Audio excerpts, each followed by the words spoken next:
Чуєте стук при обертанні керма? Це серйозний сигнал.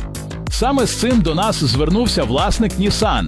Стук виявили у рульовій рейці на втулці, зубчастому секторі та наконечниках. Запропонували клієнту варіанти: заміна рейки на оригінал, заміна на рейку MSG або ремонт старої рейки.